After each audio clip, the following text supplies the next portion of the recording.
Pemirsa, sidang kasus dugaan suap pengurusan pergantian antar waktu anggota DPR untuk Harun Masiku dengan terdakwa Sekjen PDIP Hasto Kristianto yang digelar di Pengadilan Tindak Pidana Korupsi Jakarta Pusat diwarnai kericuhan di luar ruangan sidang. Sejumlah orang yang diduga akan berbuat gaduh diusir paksa hingga sempat dihakimi massa pendukung Hasto.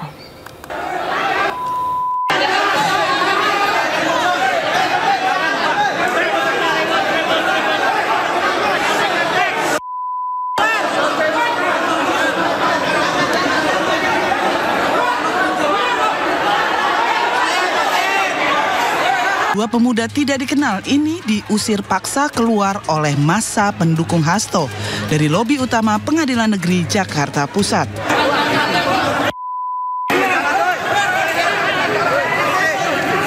Petugas yang melerai keributan sempat kewalahan lantaran massa terus memaksa keduanya meninggalkan lokasi. Jagain.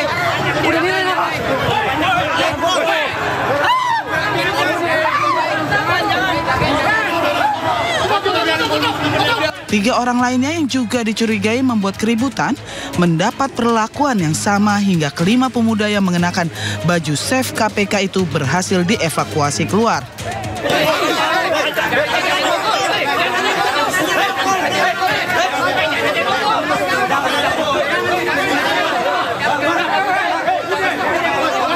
Tim kuasa hukum Hasto menduga jika orang-orang tidak dikenal tersebut merupakan massa bayaran yang sengaja didatangkan untuk membuat kegaduhan saat jalannya persidangan. Teman-teman wartawan juga hari ini, pagi ini sempat kesulitan kan untuk akses ke dalam ruang persidangan.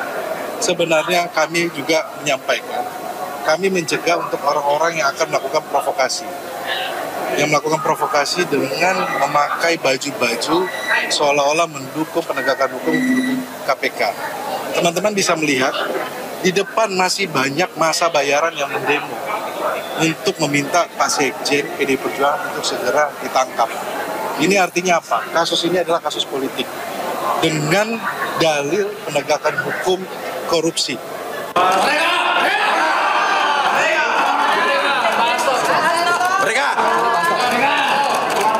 Sementara di ruang sidang Tipikor, Majelis Hakim kembali menggelar sidang kasus dugaan suap pengurusan pergantian antar waktu anggota DPR untuk Harun Masiku.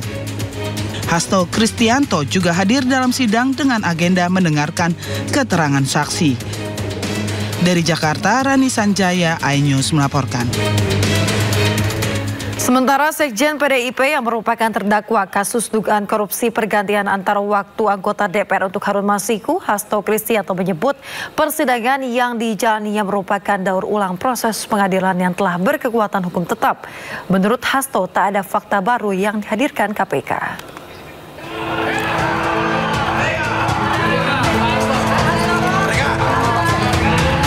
Sidang kasus dugaan suap kepengurusan pergantian antar waktu PAW anggota DPR untuk Harun Masiku dengan terdakwa Sekjen PDI Perjuangan Hasto Kristianto Kamis siang kembali digelar di Pengadilan Tindak Pidana Korupsi Jakarta Pusat.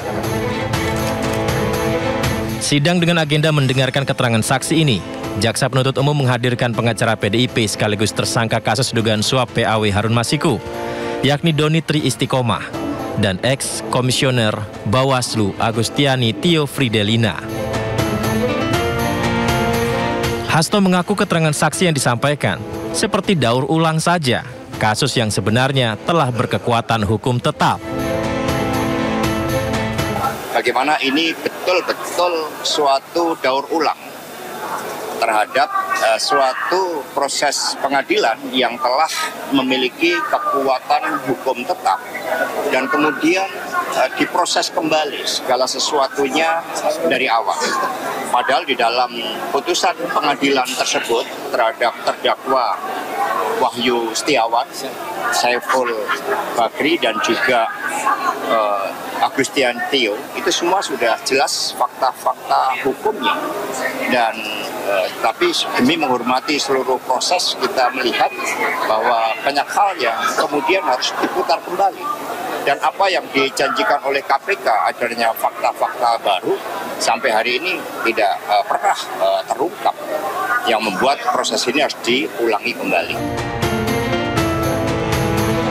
Sementara seorang saksi lain, Saiful Bahri, yang merupakan mantan terpidana kasus suap Harun Masiku, tidak hadir di agenda sidang kali ini.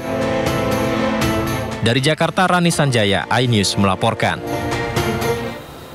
Pemirsa, sebelumnya pengamat militer Koni Rahakundini akhirnya muncul dengan membawa dokumen rahasia titipan Sekjen PDIP Hasto Kristianto. Dokumen yang sebelumnya disimpan di Rusia itu diserahkan kepada Wakil Sekjen PDI Perjuangan Aryo Adidarmo. Jadi begini, saya terangkan, notaris pertama ini tentang 32 dokumen, dicap oleh notaris. Notaris kedua adalah ini notaris Rusia ya, Mas? Rusia, bahasa Rusia. Nanti diterangkan aja ada. Nah, yang ini dokumen tambahan. Jadi total dokumen pada saya itu 37. Siap. Yang paling mengerikan untuk saya nomor 16. Siap. Nah, itu hubungan dengan Kapolri. Dan nomor 7. Bagaimana PDIP mau dibubarkan, dihancurkan. Nah, itu aja. Kalau saya merasa ketertiban, saya deg-degan dengan dua dokumen itu. Yang lain kan tentang korupsi, apa itu. Nah, ini ya ada tanda tangan notaris juga. Nah, kemudian selain dokumen itu saya dititipkan video. Dan ini video ini saya harus serahkan juga kepada Mas Adi. Dan soal nanya bentuknya apa? Bentuknya ini. Flash disk. Tidak ada saya copy ini semua. Saya ada perjanjian dengan Mas Hasto, tidak boleh saya edarkan dan lain-lain, apalagi mengcopy. Nah, kalau ditanya kenapa saya serahkan sekarang ke Pak Adi, Pak Adi saya sejak Mas Hasto di dalam saya nggak bisa kontak. Bagaimana saya punya akses? Kedua, Ibu bilang sama saya untuk tidak boleh bicara sama sekali. Jadi untuk apa saya pengen dokumen? Yang ketiga ini yang paling penting. Mas Adi, ini kontrak dari kampus saya, St. Petersburg University, kan? Tanggal 10 Maret. Saya itu diangkat menjadi highly qualified specialist. Kalau saya itu Perdana Menteri. Yang dapat gelar seperti ini saya Perdana Menteri. Nah, ini ditandatangani oleh saya, ya, dan kontrak saya di Rusia sampai 26 Februari 2028. Ini kampus apa Mbak namanya Pak? St. Petersburg State University. Ini langsung dibawa ke Kremlin. Ini capnya, ini penantangannya. Jadi saya memang akhirnya harus menetap di Rusia dan mungkin menjadi warga negara Rusia. Daripada sini lihat. Begitu Mas Adi. Jadi tolong sampaikan kepada Sekjen. Saya terima kasih dipercaya. Tetapi saya sudah harus menyerahkan kepada. Kan kita waktu diserahkan, saya ada di sini. Jadi di luar ini. Sehat, sukses. Terima kasih.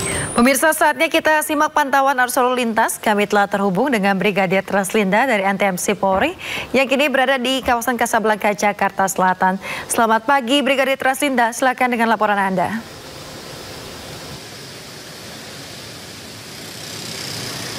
Ya baik, terima kasih rekan saya Yasmin dan pemirsa. Seperti yang Anda saksikan pada pagi hari ini memang sudah terlihat adanya peningkatan volume kendaraan berkaitan dengan aktivitas masyarakat. Pada pagi hari ini saya akan menunjukkan kepada Anda secara real time di mana ini merupakan volume kendaraan dari arah Saharjo yang akan mengarah ke arah Tanah Abang, di mana jumlah volume kendaraan pada pagi hari ini meningkat dengan dominasi kendaraan roda 2 dan juga adapun kendaraan roda 4. Kami harapkan Anda tetap menjaga jarak aman kendaraan Anda, kemudian utamakan keselamatan dalam berlalu lintas. Kemudian untuk kendaraan yang akan memasuki jembatan layang nontol pada pagi hari ini dalam keadaan ramai dan lancar, namun masih kami temukan pengendara roda 2 di mana di sana sudah ada rambu ataupun marka jalan yang ditetapkan bagi pengendara roda 2 untuk tidak melintas di kawasan jalan layang nontol Kasablanka ini. Namun sampai pagi hari ini masih banyak kendaraan yang melintas di kawasan ini. Terkhusus kendaraan roda 2, kami himbau bahwa jembatan layang nontol ini hanya bagi pengendara roda 4, tidak untuk kendaraan roda 2 maupun kendaraan pengangkut barang.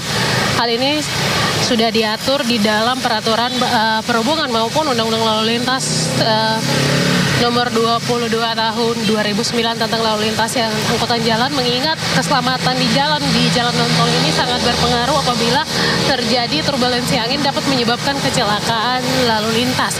Kemudian di arah sebaliknya dari arah Tanah Abang yang akan mengarah ke Saharjo pada pagi hari ini masih dalam keadaan ramai dan lancar.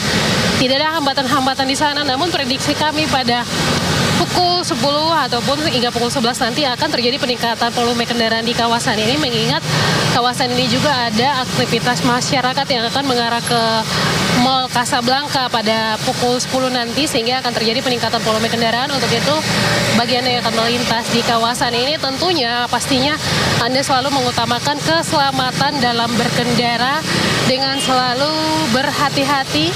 Hal ini juga untuk mencegah terjadinya kecelakaan lalu lintas. Kemudian masih juga kami menemukan pengendara roda 2 yang tidak menggunakan helm standar STNI.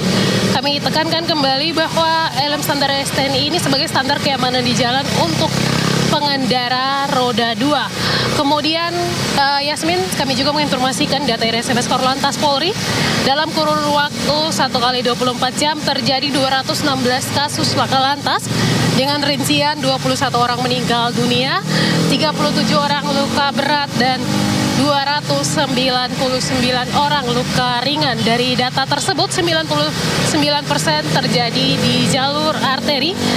Dan untuk itu kami himbau bagi para pengguna jalan yang menggunakan jalur arteri sebagai jalur Anda untuk selalu berhati-hati dalam berkendara, utamakan keselamatan di jalan, serta budayakan tertib berlalu lintas. Hal ini untuk menekan tingginya kecelakaan lalu lintas di seluruh Indonesia.